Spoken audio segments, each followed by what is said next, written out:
사실 이 이야기는 정말 하고 싶은 이야기가 있어요. 제가 더 어렸을 때, 그러니까 청년 때 말이에요. 그때 이런 이야기 들었어요. 오병이어 이야기 있잖아요.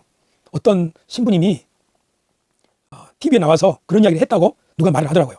그러니까 가톨릭 방송을 듣다가 그런 이야기를 들었다는 거죠. 오병이어는 진짜로 5,000명을 먹였다는 이야기가 아니라 우리 하나님의 백성들에게는 하나님 나라 이야기는 모든 것이 풍요롭다고 하는 그런 은유를 말하는 것이다. 아마 그런 설교를 했겠죠. 그런데 이걸 들은 사람은 뭐라고 들은 거냐면 오병이어 이야기는 진짜가 아니래. 출애굽의 홍해 이야기는 진짜가 아니래. 그러면서 그 이야기하는 신부님을 욕하는 그런 이야기를 듣고 나도 그때 그렇게 속으로 욕했던 것 같아요. 그 사람들은 정말 웃겨. 성경을 있는 그대로 믿어야지 왜 있는 그대로 믿지 않는 거야. 참 자유주의적인 신앙을 가지고 있네. 조심해야겠어. 그런 생각을 했던 기억이 나요. 근데 마커스 보그를 읽으면서 그때 내 생각이 어렵구나 하는 걸 깨달은 거예요. 마치 20대 후반에 우리가 처음 변선한 박사, 홍정수 박사 이야기를 들었을 때 우리 강도사님이 그러셨잖아요.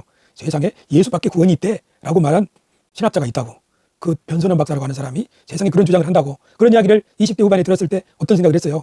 맞아. 세상에 예수님만이 구원의 길이지 그런 이야기하는 그런 이상한 교수가 있다니 하면서 마음속으로 조심해야지 그런 생각을 했었죠. 그런데 어때요? 세월이 지나서 30년의 세월이 지나니까 알고 보니까 변선한 교수야말로 시대를 앞서간 예언자로구나 선구자로구나 하는 걸 깨닫게 되는 거잖아요. 이건 뭘 말하는 거냐면 사도 바울이 말한 그대로예요. 내가 어렸을 때는 생각하는 것이 깨닫는 것이 어린아이와 같다가 장성한 사람에 대해서는 어린아이를 버렸노라.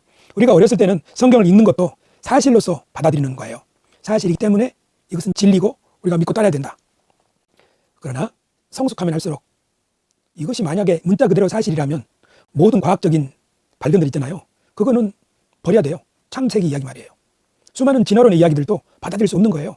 그래서 성경이 우리들에게 말하는 것은 역사적 은유, 그 속에서 우리들에게 인생이 무엇인가, 우리가 받은 구원이라는 것이 무엇인가 하는 것을 일깨워주는 거죠. 예수님이 병자를 고쳐주신 이 이야기를 들으면서 그래 주님은 우리를 해방시켜주신 분이야. 우리를 붙들고 있는 것에서 주님 우리를 자유롭게 해주신 분이라고 하면서 이해를 못했을 때는 어떻겠나요? 우리도 치료해 주세요. 이 병도 낫게 해주세요. 저 병도 낫게 해주세요. 심지어 약을 쓰는 것은 믿음이 없는 것처럼 여기기도 했잖아요. 그러니까 성경 이야기를 문자 그대로만 받아들이게 된다면 사실은 나중에 곤란한 일을 당하게 되고 결국은 믿음을 떠날 수도 있어요. 왜 안 되는 거야? 이렇게 말이에요. 그러나 마커스 보그의 글에 읽다 보면 뭘 알게 되는 거예요. 성경은 사실 팩트로서가 아니라 그것이 가지고 있는 히스토리컬 메타포, 역사적 은유, 그것이 훨씬 중요하구나.